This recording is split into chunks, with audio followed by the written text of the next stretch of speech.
Okay, so welcome everyone to today's Learning Objectives webinar from the Center for Practice Management at the North Carolina Bar Association.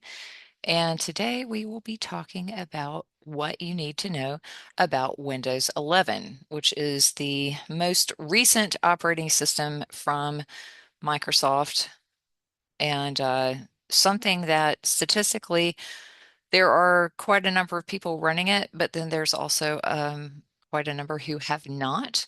So first we will do a little poll and see who amongst us is actually running Windows 11. So if you want to give me a sense of whether you are running it or not,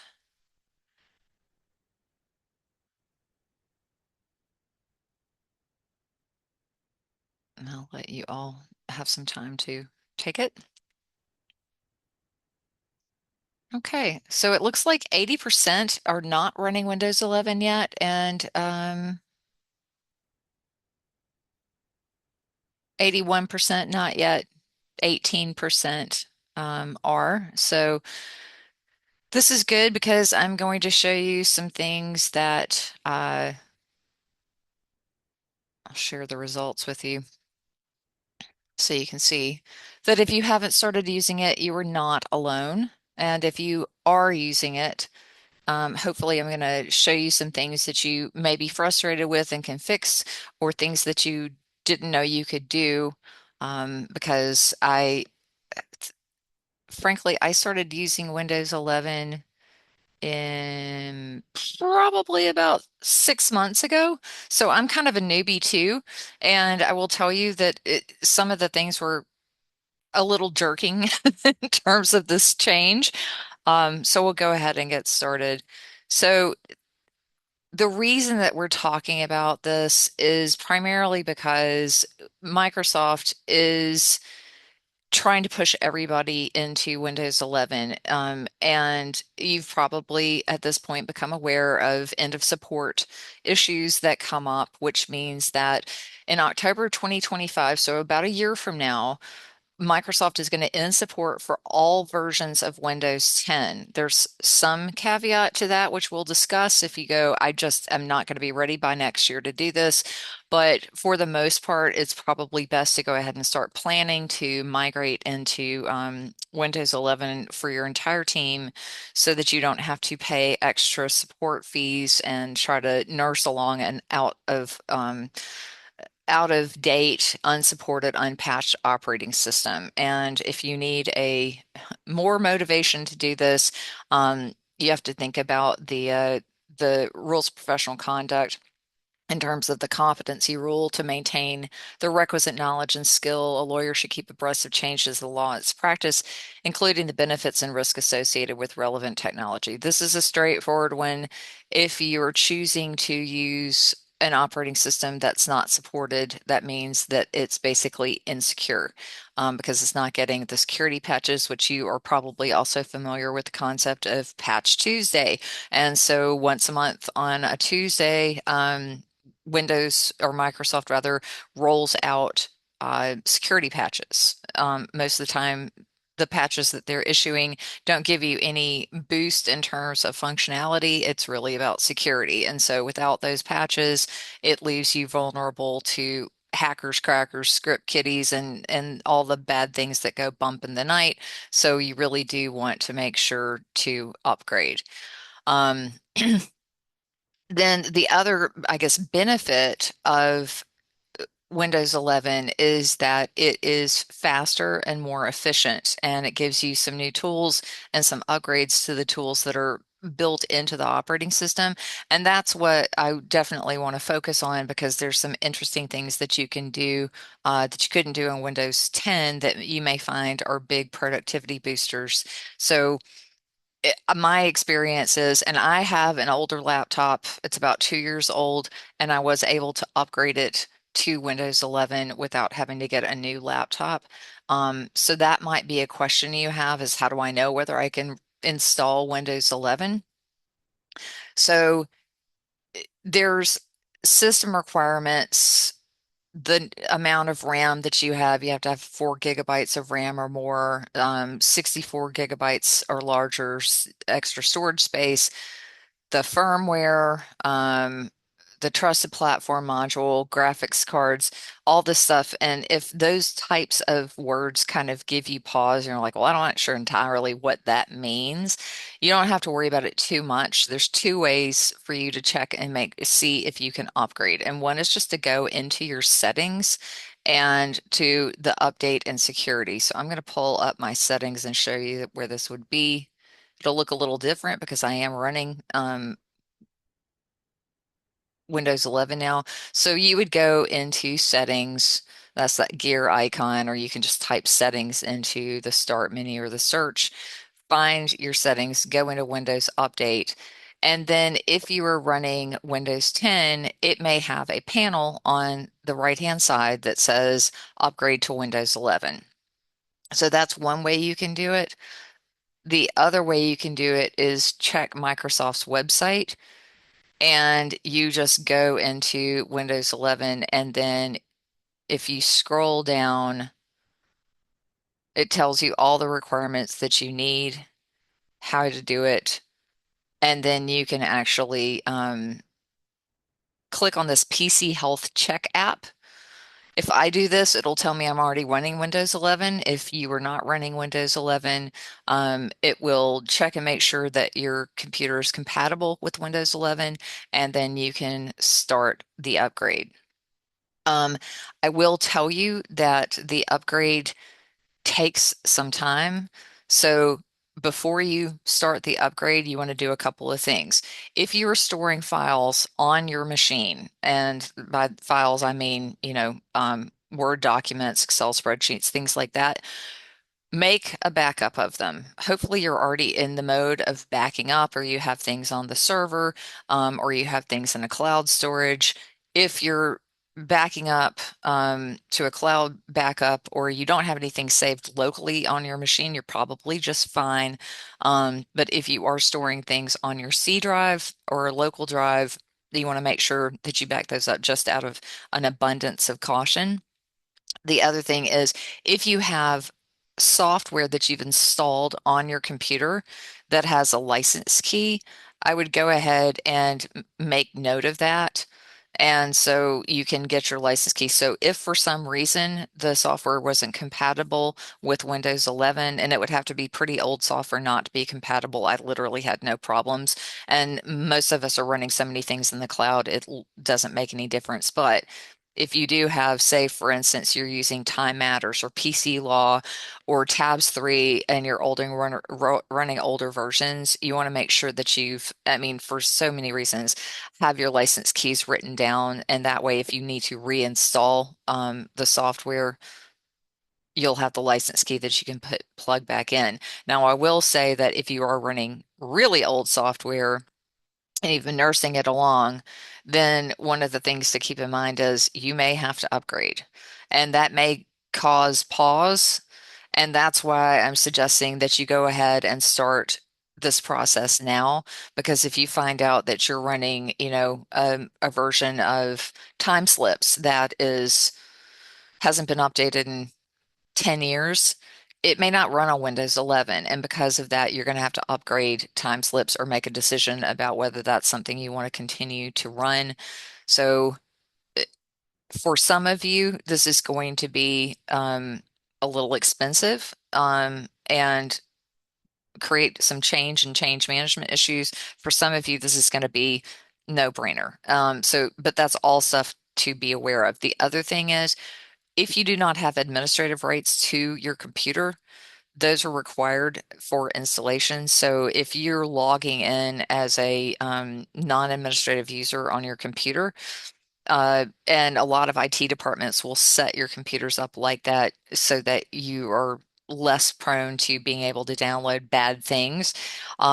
You'll have to get their help in order to get the admin rights to do that. So that may mean you need to call your managed IT company to help upgrade your computer or log in as the administrator. So that's another thing to be aware of. You, as a regular user without admin rights, you cannot upgrade to Windows 11. So back up everything, look at the software you're currently running. If you have a question about whether it's supported on Windows 11, contact the vendor, or go on their website and see what the system requirements are so that you know that you're not going to all of a sudden lose access to a vitally important function or feature of software on the computer that you're using. So far, and again, feel free to chat any questions or turn on your mic and ask me questions if any of this stuff has made you think hard. And then the other thing, of course, is that it's going to take some time. Once you start this update, it's it's pretty straightforward. You're going to click on Windows Update, install Windows 11, and it walks you through the steps of doing it. It I put here that it takes at least an hour. You cannot turn your computer off when you're doing this upgrade. And so I would give yourself more than an hour, quite frankly. I would give yourself like 3 hours just to be on the safe side. I will tell you the first time I tried to do the install and update, it just hung up and it wouldn't run through. So I had to try at least two more times. Yes, that is frustrating. And so by the time I got frustrated enough to call the IT department to have them walk me through it, it worked just fine. So if you have somebody who helps with your IT stuff, if you have them look over your shoulder, it's bound to be an easy process. But do give yourself time because you can't shut down. So if you think, oh, at the end of the day, I'm going to run this update, um, or I've got an important call, you can't pause this. So give yourself plenty of time to be able to do this. Once you have run the update, you're going to reboot your computer. And then the first thing you're going to do is go back to where we looked in the settings and make sure that you've installed the latest build and all the security patches. So again, you're going to go into your settings, you're going to look into Windows updates, you're going to go into the get the latest updates and make sure that you have patched um, the Windows 11 version that you've installed. So the installed Windows 11 that they're going to give you may not have gotten the patches. So first thing you're going to do is go in and make sure that you have updated with the most recent security patches and all that good stuff. And then the next thing is that you may have to update some drivers again, depending on the how old your peripherals are. Hopefully you've been keeping up with this. This is why I am constantly writing articles about keeping your technology up to date. I have worked with law firms that haven't updated anything in what seems like a short period of time, 5, 6, 7 years. And you get busy, you keep doing things the way you do it, everything seems to be working, then you're forced to make an upgrade or an update, and things start breaking and falling apart like a house of cards. So, best practices to keep everything up to date. If you can, put your laptops or your desktops on a replacement schedule.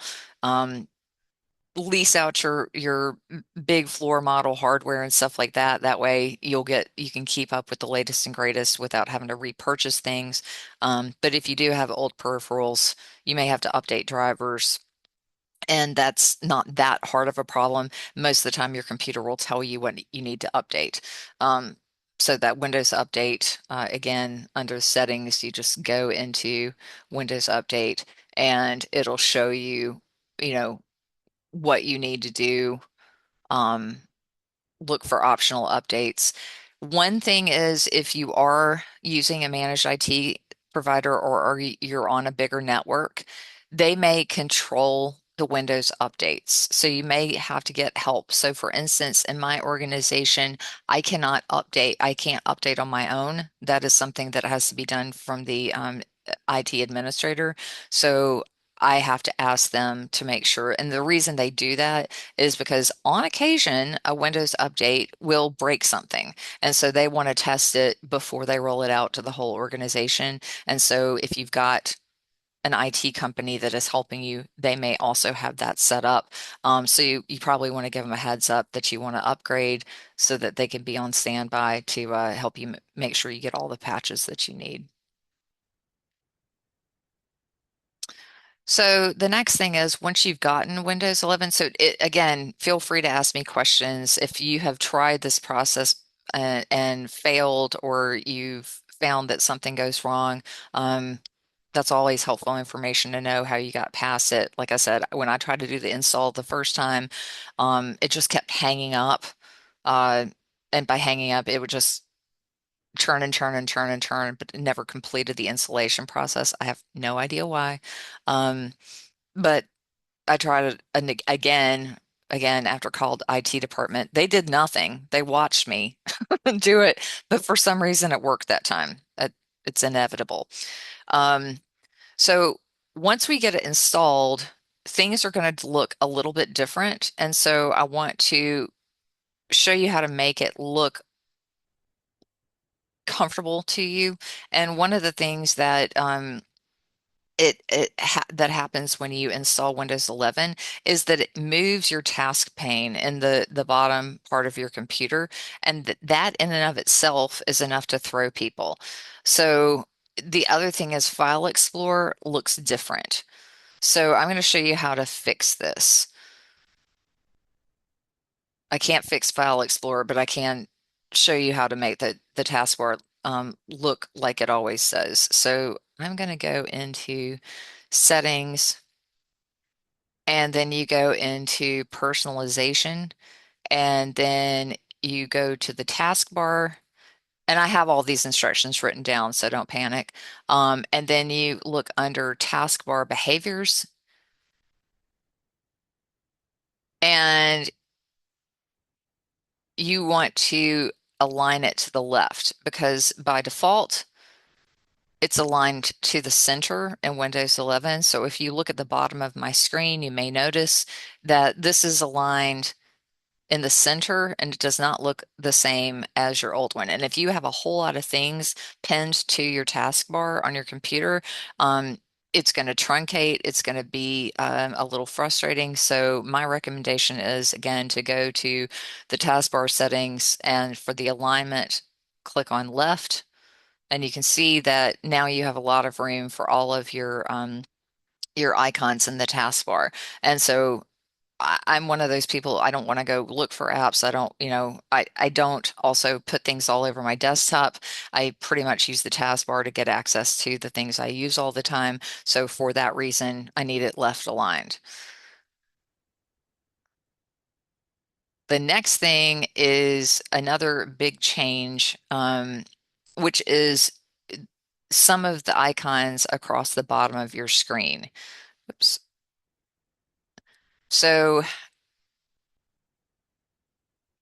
I'll minimize this. So for instance,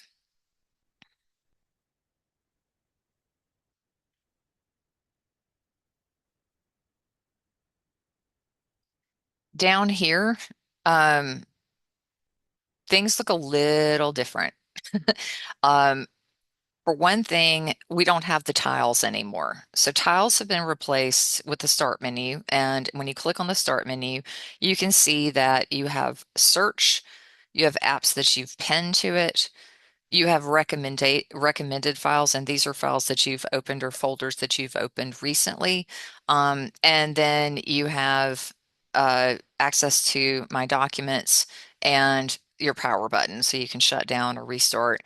So this looks a little different because before in Windows 10, and I guess the good news is that I barely remember what it looked like before, so you get used to the differences pretty quickly. But this has replaced that tiles. Now you can pin things to the start button. So I can add apps to this and I'll show you kind of how to do that, but I'm going to run through a couple of things. So we're going to do a whole like little workflow. Um, the next thing is that you have this lovely search. And so when we go to search, it again looks a little different. We've got a search button down here. And if you click on it, You'll see again recent things that you looked at. This you can search for apps, you can search for words, you can search for people, you can search for pretty much anything you want to. So if I start typing in search, you'll see that I start getting more options. And so I typed in the word gamma because I know that I did a presentation that included an app called Gamma. And so I can go over and look for everything, or I can look in my work files and it will look for documents. Um, and so you see, I have a spreadsheet that has the word gamma. I have a PowerPoint presentation, so on and so forth. I can look in apps. So if I had Gamma installed as an app, I can look for that. Um, Look in documents, search the web, look on settings, look in people and photos and all sorts of other things. So that search is pretty powerful, and it can help you find, anything from changing the display on your computer to a document that you've got a keyword in. It's not the best search, and it never has been. But one thing that you can do is go in here and make a small adjustment by going into search settings. And when you go into search settings, you can have it do strict safe search, search your cloud content. If you're a Microsoft 365 subscriber, search history on your document. So those are some settings that you can go in and play around with. And then the other thing is you can go in and click on indexing options. And so if you click on indexing options, it's going to bring up, and it's funny because when you're in Microsoft, some of the tools are so old that when you click on them, all of a sudden you feel like you've been thrown back into Windows 95. So this is one of those. And so we are making sure that we've included all the different locations. And so if you store a lot of things on your local drive, you want to make sure your C drive is index, that your Outlook is indexed, and you can click on modify and you can pick other locations on your computer so that you can add anything that needs to be indexed. So all of that will be pulled up in your search. So the next thing I want to show you is another change in the toolbar, this on by default. And this is a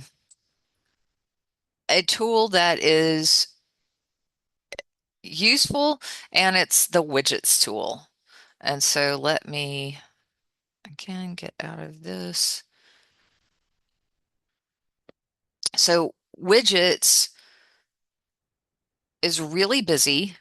And at first I thought this is totally useless. I don't need all this MSN um, content, which you can choose which content you see if you want to go and mess around with the settings. But honestly, this is not where I'm picking up my news. So I don't need all of this, all these stories. But there are some widgets that are helpful. So the first thing I want to do is show you how to turn this off.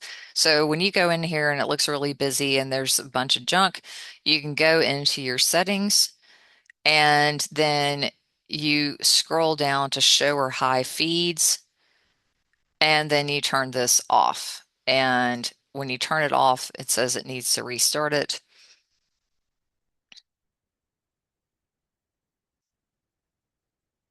And then when you open it again, you'll see that it gets a lot cleaner because you've removed all this news, and I use that word loosely.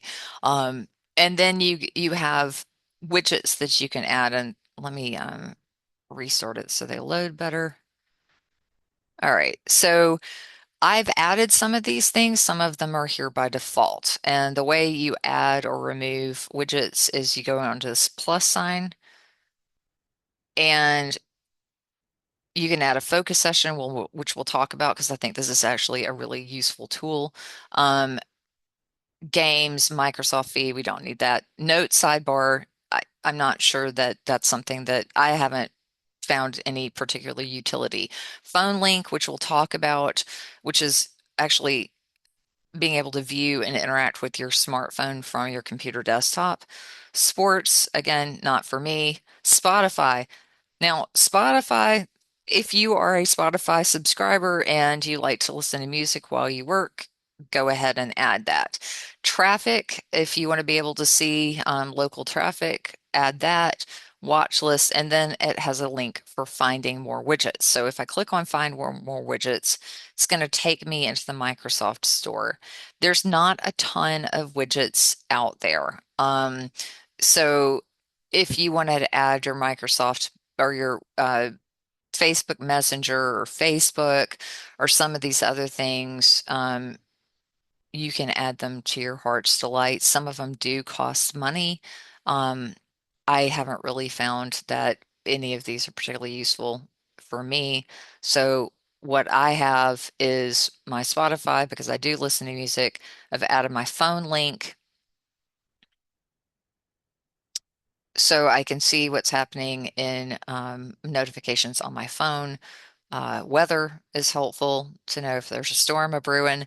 And then the focus, and then my Microsoft feed, and that's basically documents that I've recently accessed. So widgets can be useful. There, it's not all that robust at this point, but it is there. So I had a question. Okay, let me show you how to eliminate feeds again, because yes, I agree that is incredibly frustrating. So you go in here and you go into this gear icon, and gear icon is the universal symbol for how do I make things work the way I want them. And then you scroll down to show high feeds. Sorry.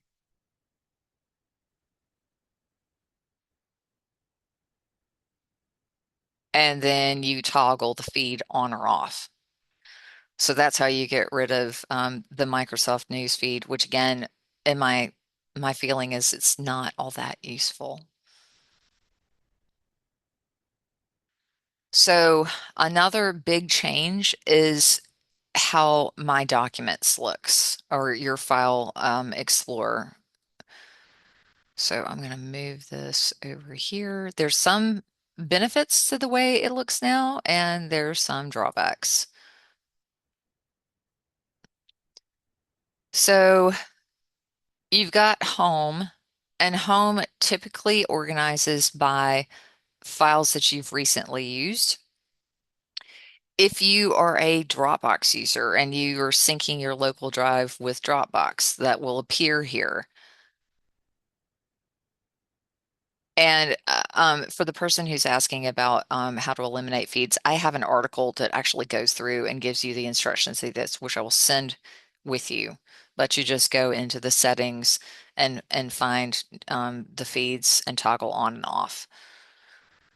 But my documents looks different. You have some, I think there's some benefit to the changes and there's some drawbacks. It doesn't look like it did before.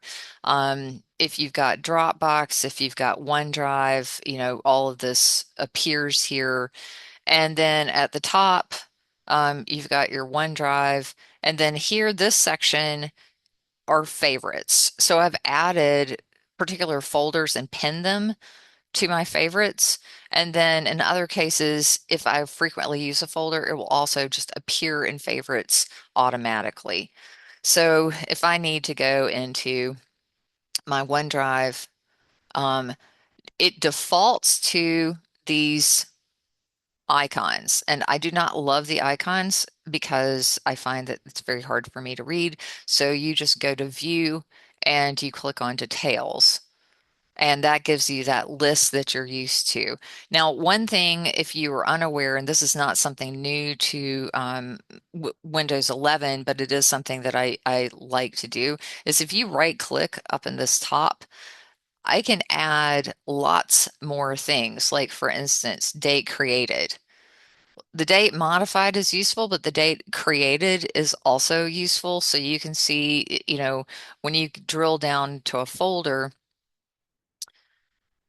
that that stays there, and then I can drill, and see files on the date they were created and date modified. You can also move these around. So if I want date created before date modified, so there's a whole lot of additional metadata that you can view just by right clicking and going to more.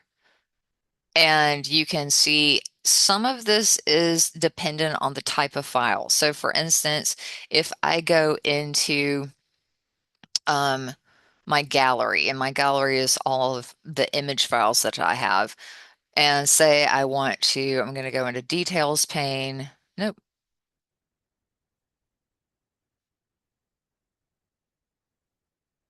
Oh, poo. It won't do it. So this is all about images. So it shows you the images, but let's see if I can go um, to a different folder where my pictures are.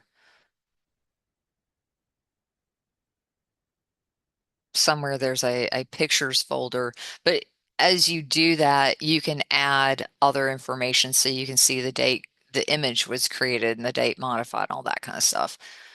So the way that you would add a folder to this favorites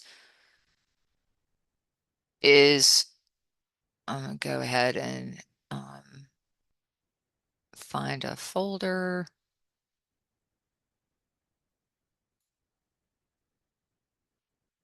and say I wanted to add this folder to my favorites. So you just right click on it and say you can pin it to quick access, which is over here. So if I pin to quick access, it adds that folder over here. I can unpin it as well, just right click on it and unpin from quick access. I can also pin it to my start menu, so that folder would appear here in the start menu. So I've put my CPM folder, my Clio folder, File Explorer, things like that.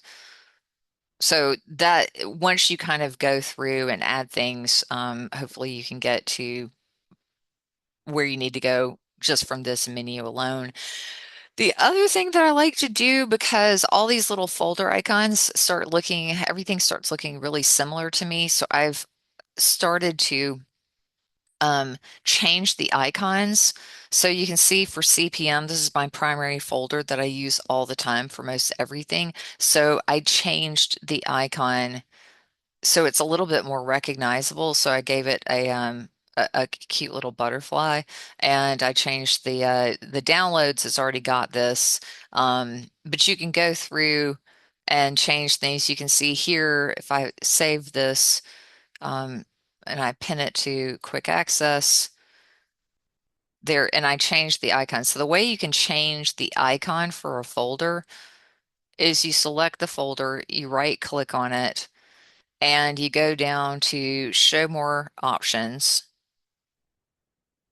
and then you scroll all the way down to properties, and then click on customize, click on change icons. And again, we're we're going back into Windows 95 world.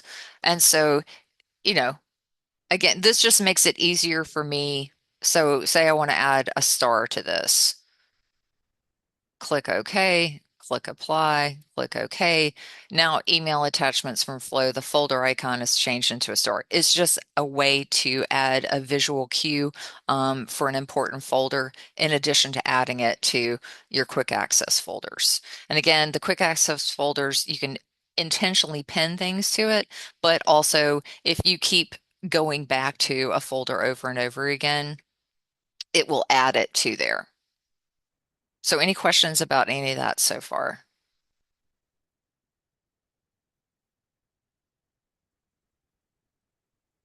Okay, hearing none. Oh, wait, you know what? Let me show you something else real quick. Another thing that I found with the new Explorer that's actually kind of positive and kind of useless is that you can create tabs. So up across the top, you can click on this plus button and you can open up a folder and see the files and folders in that particular one and leave that open and go back to the main menu. And I can open as many tabs as I want to. So if I want to stay in a particular folder and I'm doing a lot with that folder, I can just leave those tabs open. They don't stick. So once I close down File Explorer, those tabs close and they don't come back. So it's not exactly like a browser where you can reopen closed tabs and that kind of stuff. But it is useful if you're dealing with a lot of documents and say you've got Dropbox and you've got OneDrive and you've got shared files on a server and you want to have them all open and you're getting in and out of them all the time. You can open these tabs. The other thing that's a bit different with File Explorer is the right click menu. So if I go into a folder and I right click on it, and that's because I want to change the file name. It used to be rename file was in this menu, but now you've got a tiny little graphic up here that is rename. And if you click on that, you can rename the file. You can also see if you're a OneDrive user or a Dropbox user, you can share the file directly from OneDrive in File Explorer, which you could not do before. You had to go into the OneDrive interface. So now File Explorer just works a little bit better with your cloud storage. Um, you can copy files from here. You can open the file with different things, share it, add it to favorites, compress it, look at the file properties, you know, lots of different things, edit with Acrobat. But if you want to see what the menus used to look like, then you have to go to more. And now you can see you can edit with Acrobat, open in Acrobat, edit Notepad, do do different things with it. The menu looks the same. There's that rename button, the create shortcut, all that. So a lot of the menu that you were used to seeing, um, is all under a right click and then going down to show more options. Now, another thing that I have a habit of doing is selecting multiple documents and right clicking, and I want to combine them all into a single PDF. Acrobat doesn't work quite the same way as it used to. So this just opens these in Acrobat, but if I wanted to combine them, I need to show more options, and that's going to give me well, the ability to combine them. But basically, at this point, it's hit or miss. So I just open Acrobat and select my files. It's a bummer because I didn't even open Acrobat to do some things. So someone's asked, are we able to have multiple File Explorer windows open, or are the tabs intended to replace that? Um, I have not tried to open multiple instances of File Explorer, but I just did. So you just right click on File Explorer, and now I've got File Explorer open twice. So if that's your comfort level, absolutely do that, or you can use these tabs. So either one work.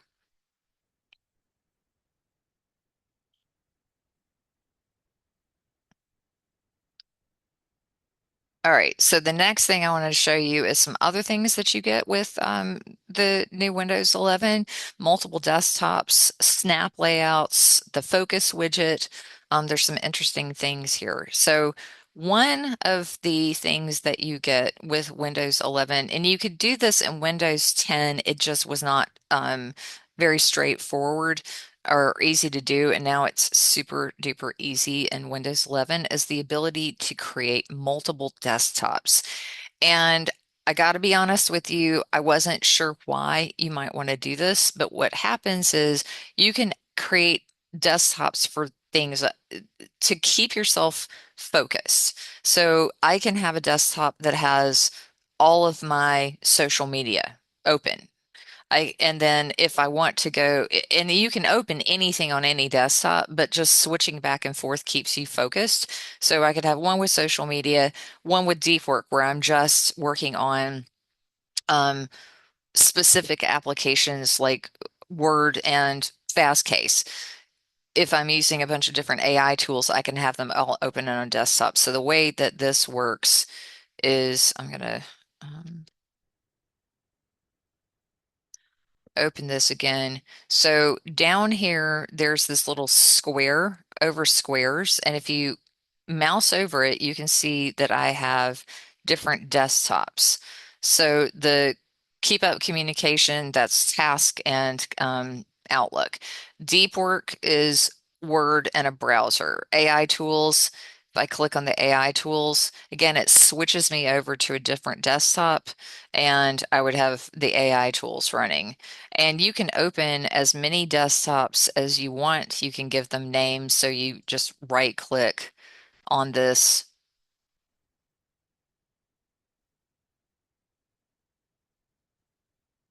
rename it, and we'll call this demonstrations. And that way, if I wanted to create a desktop that showed demonstrations, I wouldn't have to switch on my own desktop. I could just go to this one. So you can create as many desktops as you want and toggle between them. That may be out of the bounds of anything you'd ever want to do, but it is something that you can do. And as you see, it kind of seamlessly slides back and forth between the documents. Or you can open lots of different things on different desktops and kind of move back and forth, so that you're not constantly opening and closing and just getting things kind of all jumbled together. Another thing that Windows 11 has done that is pretty jarring. Up here, you have the X to close out whatever you're looking at, and we're pretty used to that. And then the minimize button that puts it down into your task tray. But this used to be a different button entirely, and it would shrink the window so that you could look at under other windows. Well, what it does now is it gives you a bunch of different layout options. So if I wanted to quickly tile my windows so that I had PowerPoint open and something else open, I could click this and this shows PowerPoint and the other item that I had open. If I mouse over it again, um, you can just continue to mess around with uh and once you click it again it expands back, but you can say I wanted to tile these four things that I had open. But the nice thing is that you're tiled, and I'm gonna remove this so I can, before, when you tried to tile a bunch of windows, which is, a very basic Windows thing, to get them to stick, to be able to use them independently and all of that was kind of a pain, right? So now you just click up here and you can tile to your heart's delight. So that's one of the things that I think as an improvement, but it takes a little bit of getting used to.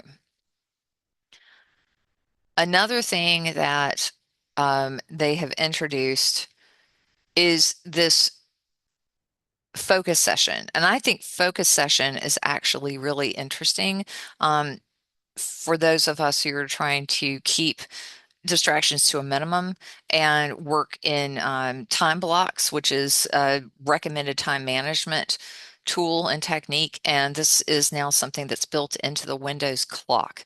And it's in the widgets. So I like it being in widgets because I can just easily start it up. So if I go into my widgets whoops, that's not widgets. This is widgets. And I can say, let's focus for 25 minutes. But if I bill in 26-minute increments, I can change it, and I'll show you where to change it some more. I've pinned this. If I want to unpin it, I can go here. And when I click this, basically what happens is it launches, whoops, this focus session. And it just keeps me focused. If I want to customize this, then I can expand it. I can actually have it focused with my to-do task from Microsoft. I can change the focus session amount.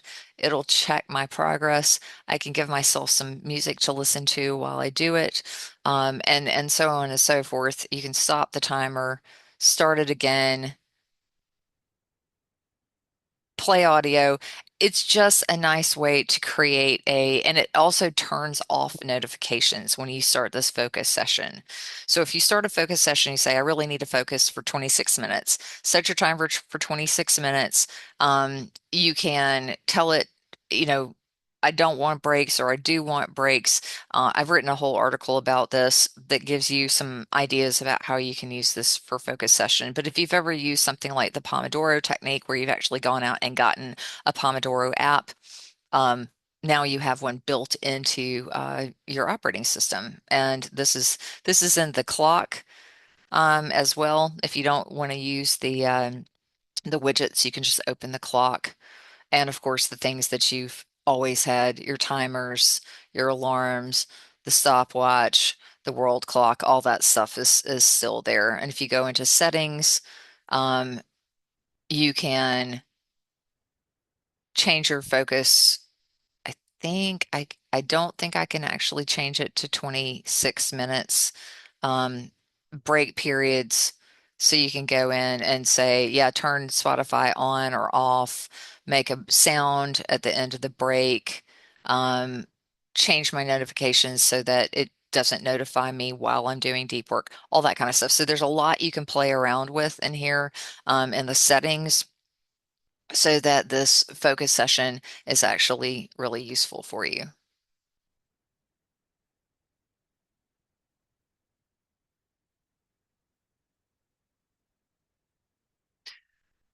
Another big thing that has been added to Windows 11 is Microsoft Copilot. This is not the paid version of Copilot. This is the version of Copilot that comes with the operating system. It is useful. It is not as useful as the paid product, and they will, be delighted to sell you something, but you can use this. And what I'm going to show you is the Copilot in the Edge browser. Edge does come with um, Windows 11. You don't have to use it. You can use whatever browser you want to. I do like the Edge browser for a variety of reasons. Primarily, one of my favorite is these vertical tabs versus horizontal tabs. I already have a lot of bookmarks, so I get my bookmarks and my open tabs kind of messed up, and I just like having vertical tabs. Um, and I have a whole article on how to customize your Edge browser. But in your Edge browser and in your toolbar down here, you'll see that if I open Copilot in Windows, which is always in your browser in the bottom, if I click it, it opens in a screen that I can't show you. So I'm not going to show you that. I'm going to show you basically it's the same thing. I'm going to click on this and you can generate a page summary from the page that you're looking at. You can suggest questions about this page. You can just chat with it. You can add an image. You can add a screenshot. You can upload a file. You can use your microphone to ask questions. So this is built in. Now, if you're a Microsoft 365 subscriber, then you'll note that this is not the commercial version. This is not a consumer version. This is the commercial version, rather. And this has commercial data protection. It does not save your searches. It does not save your prompt history. It doesn't save the results. So it's not always the right tool to use, but it is helpful if you say, I'm going to go to one of my articles, and this would be for,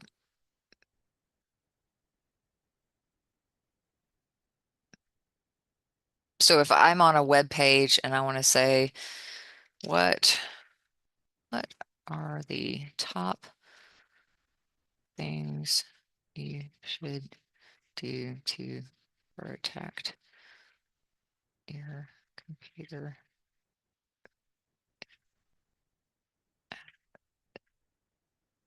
And then the key is that you say from at this page, and it'll summarize the page. So things like that, it's helpful for, or you can copy and paste text in it. So if you open it up, you've got an email that you're typing and you want to have it check the tone, you can copy and paste the text of the email and say, is this, adjust the tone to make it sound more friendly or uh, whatever. But you do have this AI Microsoft Copilot built into the operating system. It is not looking at your stuff because that would require you to have a subscription and an additional fee for 35 bucks. But it can come in handy.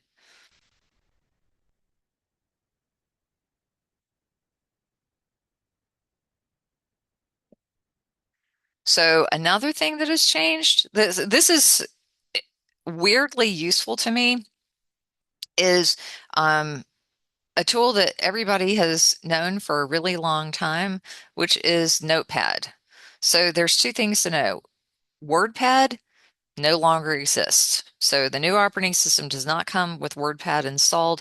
You get Notepad, but Notepad is a bit different. So one thing is that Notepad has tabs, and you also don't have to save the file. So every time I paste something in Notepad, it it creates a tab and it saves it in Notepad automatically, which I find kind of useful because and it's still just a plain old text editor. But if you're like me and you find that you have to copy and paste into products that get messed up by words formatting, I just paste plain text into WordPad, do what I need to do, copy it out. So that works really well. And you've got some things that you can do um, under edit, define with Bing, add time and date stamps. You can actually add headers and footers.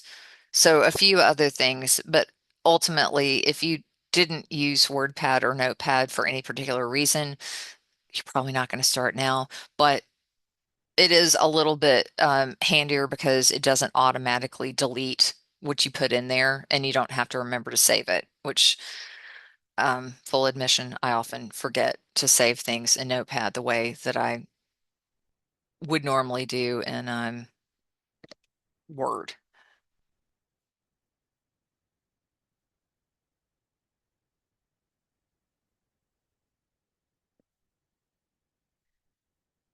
Another thing, and I'm going to show you a whole little workflow right now, is so many of us are using web-based applications, software as a service, whatever you want to call it.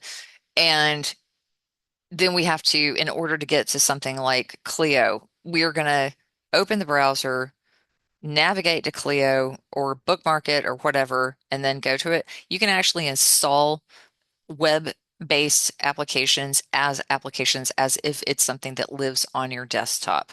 So I'm going to show you kind of a workflow on how to do that. So right now I am opening the Edge browser and say I want to add Google Docs as an application. So I don't have to open the browser, navigate to Google Docs, or find it in my over aggressive bookmarks folder. So you go into this ellipses, and then you go to apps, and you say install this site as an app. And then it'll ask you what you want it to be named. So I'm going to say Google Docs.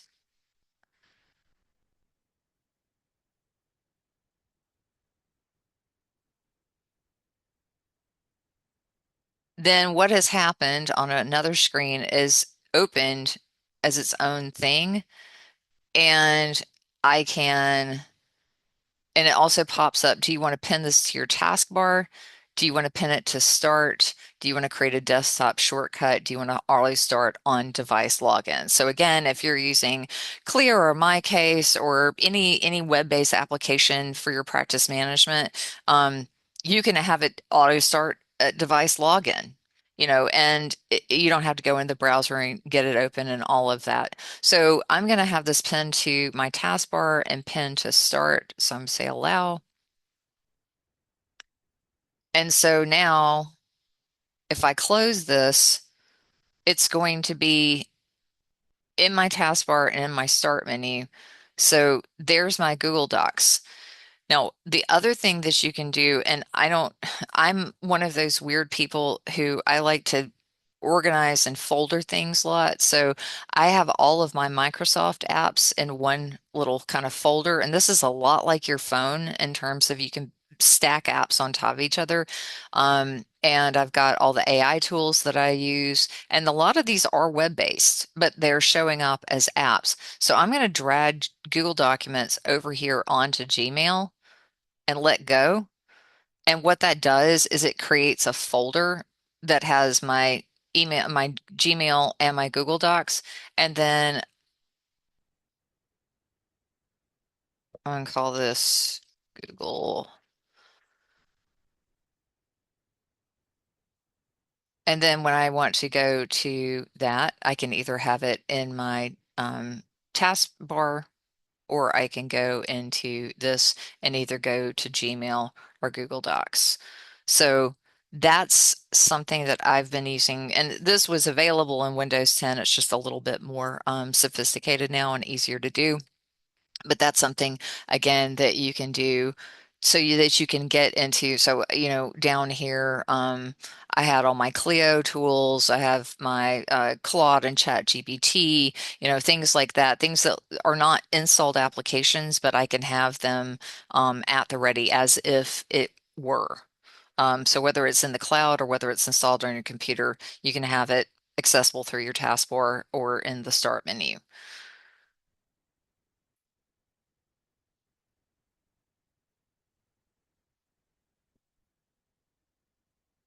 Other things I will not go into depth with you because we're running out of time, but I've written some articles. The snipping tool is significantly enhanced in Windows 11, so you can get a screenshot of anything. You can go in, and if it has text, you can copy text. You can redact text. You can clip a screenshot, or you can actually record a short video. You can do a visual search in Bing. So if you do a screenshot and then you can say search for this screenshot in Bing. You can open it up in your screenshots folder. You can share it. And then the new thing is that you can edit it in Paint, and Paint is also significantly enhanced. So in Paint, and I'll actually just open this up for you because you might find this amusing. So I can go through and crop. I can alter the image. I can remove background. So we can use the image and put a different background color if we want to. Um, and then there's also a AI-based image creator. So I can sign in with my Microsoft account and actually create AI-based images in Paint. So that's a new functionality.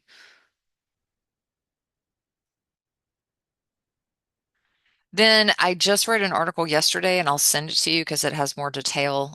But you can actually in Windows 10, if you had an Android phone, you could view your phone on your desktop, which is useful for, say, you're getting two-factor authentication via text message, and you got to look at your phone, or you need to use your authenticator app on your phone, and you're constantly kind of going between your computer and your phone. Or you just want to be able to check your text messages without picking up your phone, make calls, all that kind of stuff. This phone link now works for iPhone and Android. And so what it looks like is literally this is my phone. I can access any of the apps on my phones, things that I might not have on my computer. I can go look at my text messages and actually interact with um, text messages, respond to them. I can make phone calls and see calls and search my contacts, go into my apps, um, and then also all the photos on your phone. I'm sharing these because, of course, I have nothing but cats and flowers. Uh, People always say, "What's on your phone roll?" Cats and flowers. So I can go in and save these to my desktop if I need to, edit them in Paint, do all that kind of stuff. So adding, and then if I want to go into a particular app, um, like I want to go check my flight status on American, when I click this, what happens is it brings up, and I see if I can move this over here. It actually brings up the app, and I'm looking at this app as if I were looking at my phone. So I've given it permission to do this. You can set this up. But if I just wanted to check my status on a flight, I could have this pulled up, and I can also add these things to favorites. It's important that we add Chewy to the favorites so we can make sure that our auto ship is functional. So that is all the time that we have. And what we can do is I will send you the articles that I've written um, about this. Also, you have, last but not least, some new security features. You can use Windows Hello to unlock your computer with your face or your fingerprint, which isn't the Windows Hello has been around for a while, but it's easier to use now. Microsoft Defender is a built-in antivirus and anti-malware. There's good backup now. So there's a whole lot that you can go into. Again, if you want to find all the different security options, you just go into your settings, go into privacy and security, and look at all of the different options you have, whether you turn it on or this is really dependent on if you're using a managed IT company that's got some security stuff already built in. Um, Most of this stuff is not going to have a negative reaction to what you're already using. So I like having as much backup and security as possible.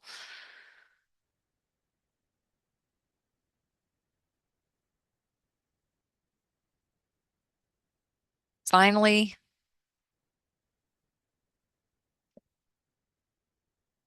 if after all of this you say, even in a year, I'm not going to be ready for this, you do have an option to purchase Windows 10 extended security updates. They are not going to be available until October of next year when this is out of support.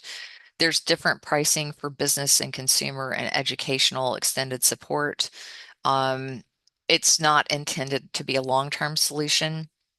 It does not extend technical support. It just extends security patches. And the price is going to double every year for a maximum of 3 years. So you're not going to be able to push this on forever. But if you go, we've got too many people, it's going to be too expensive, you can do an extended security patch for a cost, depending on how many users you have. It's going to be somewhere between 45 and $60 per user, and it's going to double every year. But if you need to extend some time and you're not ready to buy a whole new fleet of laptops, or you don't want to have to upgrade a ton of old software, you do have that option. So that is me. I am going to stop the recording. I will send you the recording and the articles that I've written that give you detailed instructions. And of course, if you have any questions, you are always um, able to reach out to me at any time, and we can go through your own particular scenario.